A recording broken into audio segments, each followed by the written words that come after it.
오늘 저에게 주신 하나님의 말씀은 구약성경 창세기 25장 23절 말씀입니다. 저희들 함께 봉독하겠습니다. 여호와께서 그에게 이르시되 두 국민이 내 태중에 있구나. 두 민족이 내 복중에서부터 나누이리라. 이 족속이 저 족속보다 강하겠고 큰 자가 어린 자를 섬기리라 하셨더라. 아멘. 기도하겠습니다. 하나님 아버지, 지난 밤도 하나님의 은혜 가운데 저희를 보살펴 주시고 오늘도 저희들이 하나님께서 허락하신 이 첫 시간에 하나님께 나와 말씀과 기도로 시작할 수 있는 은혜 주신 것 감사드립니다. 아버지 하나님, 저희들이 주의 말씀을 붙들게 하시고 언약의 백성임을 기억하게 하여 주시며 신실하시고 영원하신 하나님만을 소망하며 살아가는 복된 하루 되도록 인도하여 주옵소서. 간절히 바라옵고 예수님의 이름으로 기도하옵나이다. 아멘. 오늘은 주권적 선택과 언약의 계승이라는 제목으로 하나님 말씀 증거합니다. 우리는 지난 며칠간 아브라함의 파란만장한 믿음의 여정과 그의 믿음을 보장하시는 하나님의 섭리를 지켜보았습니다. 이제 오늘 본문 25장에서는 그 위대한 믿음의 조상인 아브라함이 175세를 일기로 자기 열조에게로 돌아가는 장면이 오늘 본문 25장에 나오고 있습니다. 아브라함은 어떻게 보면 믿음의 조상이라 불리고 또한 우리가 위대하다 여기는 인물입니다. 자, 그러한 인물이 이 세상을 떠나게 되었을 때는 어떻게 보면은 많은 상실감과 낙심이 있을 수 있습니다. 그러나 중요한 것은 아브라함은 떠났지만 하나님의 언약은 멈추지 않는다는 것을 성경은 우리에게 가르치고 있습니다. 그래서 언약을 주도하시는 분은 사람이 아니라 하나님이 되신다라는 것을 우리에게 가르치고 있습니다. 오늘 말씀은 아브라함의 죽음 이후 이삭의 가정을 통해 어떻게 언약의 대가 이어지고 있는가, 그리고 그 가정 속에서 하나님의 주권적 선택이 또한 어떻게 나타나는지를 깨닫게 되는 복된 여러분 되시기를 축원드립니다. 1절에서 18절 내용은 아브라함은 죽기 전에 사실은 아브라함이 첫 번째로 하갈에게서 낳은 아들이 이스마엘이고 그 다음에 하나님께서 언약을 약속하신 사라와를 통해서 낳은 아들이 이삭인데요. 그 뒤에 아브라함은 또 다른 여인과 결혼하여서 여러 서자들이 있다라고 성경은 말하고 있습니다. 그래서 죽기 전에 그 서자들에게 재물을 주었고 또한 그들을 이삭 곁에서 있지 않고 이삭을 떠나서, 그러니까 이스라엘 가나안 땅이 있다면 가나안의 동북쪽에 가서 따로 지내도록, 멀리 떠나서 지내도록 그렇게 조치를 하였습니다. 이것은 이 가나안 땅에서 하나님의 언약의 후손으로 남을 자는 누구밖에 없다는 거냐면 바로 이삭밖에 없다는 것을 아브라함도 분명히 하는 그러한 조치였다라고 말할 수 있습니다. 아브라함은 죽고 이삭과 이스마엘의 손에 의해 사라가 묻혔던 막벨라 굴에 장사되었습니다. 아브라함의 죽음 이후 하나님은 이삭에게 복을 주셨다라고 25장 11절에서는 말하고 있습니다. 그것이 뭐냐면 바로 하나님의 언약의 계보가 아브라함 이후에 이삭을 통해서 이어지고 있다라는 것을 분명히 보여줍니다. 그렇기 때문에 우리 개혁주의 장로교 신학은 바로 이러한 말씀을 바탕으로 하나님의 신실하심을 언제나 강조하는 것입니다. 사람은 가고 세대는 바뀌어도 하나님의 언약은 영원한 줄로 믿습니다. 그 중심에 오늘 이삭이 있는 것입니다.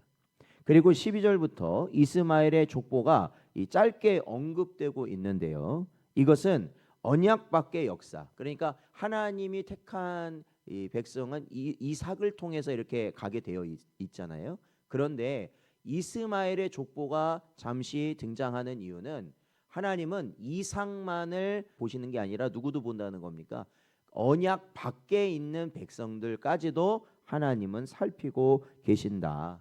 그러니까 일반 역사, 우리가 교회 역사가 있고 성경의 역사가 있다면 일반 세상의 역사까지도 하나님께서 주도하신다라는 것을 보여주는 것이죠. 그러나 성경의 중심은 오직 누구에게 초점이 맞춰져 있냐면 약속의 씨를 따라 흐르고 있다라는 것을 저희들이 기억해야 하는 것입니다. 19절에서 21절 말씀을 보면 아브라함의 아들 이삭도 아버지 아브라함처럼 기다림의 시험을 통과해야 했습니다. 그것은 이 리브가와 결혼을 이제 40세에 이삭이 하게 되는데 20년 동안 아이를 갖지 못하였다라고 성경은 말하고 있습니다. 이렇게 아이를 갖지 못하였을 때 이삭은 어떻게 하였냐면 하나님께 간구하였다라고 성경은 말합니다. 창세기 25장 21절 말씀을 보니까 이삭이 그의 아내가 임신하지 못하므로 그를 위하여 여호와께 간구하매 여호와께서 그의 간구를 들으셨으므로 그의 아내 리브가가 임신하였더니라고 말씀하고 있습니다. 사실 이 21절 말씀을 보면 뭐 20년이 지나니까 그때 가서 간구하였겠는가 그런 생각은 듭니다. 보통 우리가 몇 년만 아이를 갖지 못해도 사실은 조급해지고요. 사실 기도하게 되잖아요. 그러니까 결국에는 이거는 어떠한 상황이냐면 하나님께는 아마 일찍이부터 구했을 거예요. 그러나 하나님께서는 어떻게 해요? 20여 년을 기다리게 하셨다라는 것이죠. 약속의 자녀를 주시기 위해서 하나님께서는 그들에게 이 기다림의 시험을 견디도록 하나님은 그렇게 하셨다라는 겁니다. 그것은 무엇이겠는가? 이 약속의 자녀라는 것은 사람을 통해서 나오는 것이 아니라 누구를 통해서 나온다는 건 알려줄까요? 하나님을 통해서 알려준다는 겁니다. 사실은 젊은 시절에 아이를 낳으면 그냥 다 보통 아이를 낳는 때니까 낳겠다 이렇게 생각하겠죠. 그러나 아브라함도 그랬고 이삭도 그런 것처럼 이 노년이 되었을 때 아이를 낳게 됐다는 것은 결국 하나님께서 하셨다라는 것을 분명하게 또한 보여주는 모습이라는 것이죠. 그래서 하나님의 은혜와 기도의 응답으로 주어진다라는 것을 또한 보게 됩니다.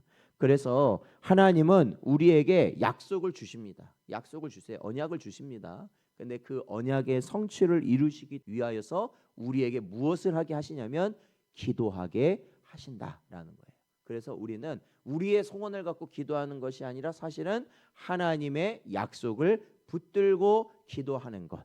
그것이야말로 우리 성도들이 하나님께 응답받는 기도의 길인 줄로 믿습니다. 22절에서 26절 보면요. 하나님께서 이삭의 기도를 응답하셔서 리브가가 아이를 잉태하게 되는데 어떻게 잉태하게 되냐면 하나를 잉태한 게 아니라 쌍둥이를 잉태하게 되었다라는 것입니다. 그리고 그 쌍둥이가요. 이 태중에서 그러니까 복중에 있을 때 서로 어떻게 했다고 성경이 말하냐면 싸웠다라고 말하고 있어요. 그러니까 아마 저희는 뭐 쌍둥이를 가져본 적이 없어서 잘 모르겠지만 뭐 아마 그 안에서 엄청나게 움직였던 것 같아요. 서로가요. 그러니까 아마 엄마가 굉장히 불편하고 힘들었던 상황인 것 같습니다. 그러니까 이렇게까지 이삭이 말하는 것 같은데 이러한 상황 가운데서 하나님께 이제 이삭이 또 나아가니까 하나님께서는 이렇게 말씀을 주시죠.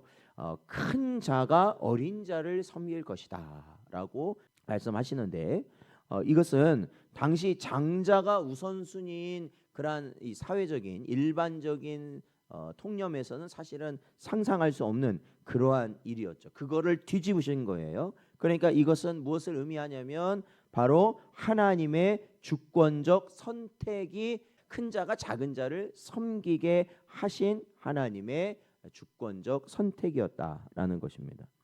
사도 바울은 로마서에서 이 구절을 인용하면서 우리의 믿음, 즉 우리는 하나님의 예정하심을 저희는 믿어요. 하나님이 선택하셨고 예정하셨다. 그리고 그러한 선택과 예정된 백성은 반드시 구원을 얻는 줄로 믿습니다. 우리는 그 믿음을 가지고 있는데 바로 사도 바울이 바로 이 구절을 인용하면서 바로 이것에 대해서 가르치고 있습니다. 로마서 9장 11절 말씀을 보면 그 자식들이 아직 나지도 아니하고 무슨 선이나 악을 행하지 아니한 때에 택하심을 따라 되는 하나님의 뜻이 행위로 말미암지 않고 오직 부르시는 이로 말미암아 서게 하려 하사, 이렇게 말씀하고 있고, 또한 로마서 9장 13절에도 보면 기록된 바 내가 야곱은 사랑하고 에서는 미워하였다 하심과 같으니라 라고 말씀하고 있어요.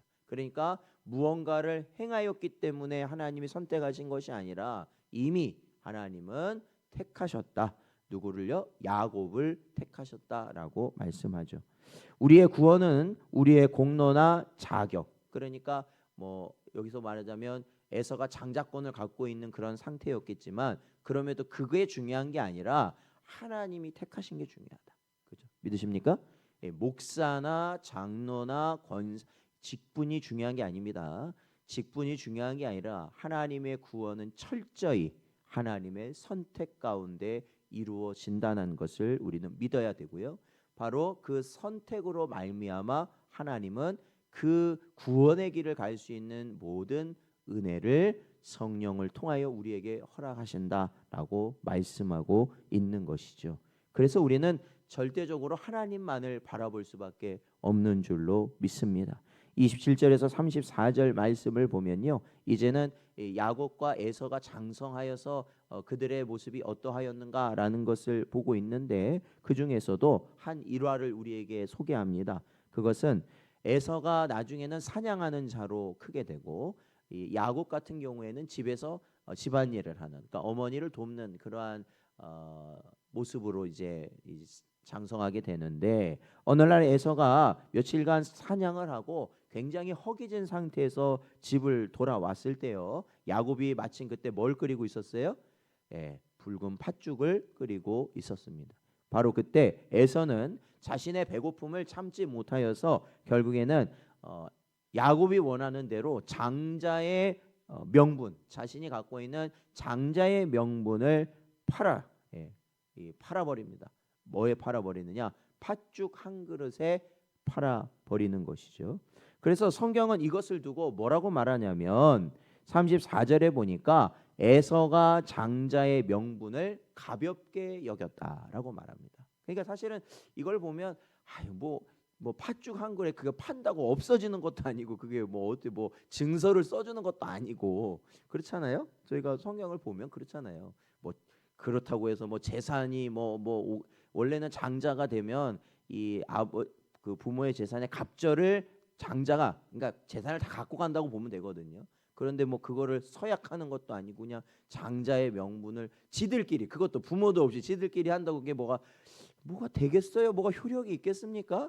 그런데 중요한 건 뭐냐면 에서가 자신의 장자의 명분을 어떻게 여겼느냐를 성경은 보는 거예요. 그거를 가볍게 여겼다. 이제 그것을 말하고 있습니다. 그러니까 여기서 장자의 명분이라는 건 단순히 재산을 많이 받고 안 받고가 먼저가 아니에요. 그러니까 그것이 중요한 것이 아니라 사실은 이 아브라함과 이삭, 그리고 그 이삭을 통하여서 하나님께서 언약을 주셨고 언약의 후손으로 계속해서 나게 하셨는데 그것은 결국 누구에까지 이어지냐면 예수님까지 이어지는 거 아니겠습니까? 그런데 바로 그러한 메시아 언약의 계승권, 그것을 그는 깨닫지 못했다는 거예요. 자기가 그런 자리에 있다는 것을. 자기가요. 그러니까 결국 육체적 만족을 위해서 영원한 영적 특권을 팔아버렸다라는 것이죠. 히브리서 12장 16절 말씀을 보면 음행하는 자와 혹 한 그릇 음식을 위하여 장자의 명분을 판 에서와 같이 망령된 자가 없도록 살피라, 이렇게 말씀하고 있습니다. 그러니까 사실 이 과정을 보면 야곱의 수단은 비열한 수단이기는 합니다. 이게 올바른 수단은 아니에요. 그러나 중요한 건 하나님의 복과 언약에 대한 이 갈망이 야곱에게는 있었다라는 것이죠. 야곱에게는 이 영원을 사모하는 마음이 있었다라는 것입니다. 하나님은 중심의 하나님 나라를 사모하는 자를 통해 역사를 이어가신다라는 것이죠.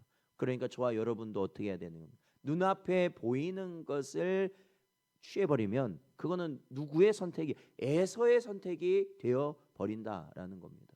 언제나 영원한 것을 사모하는 복된 여러분 되시기를 축원드립니다.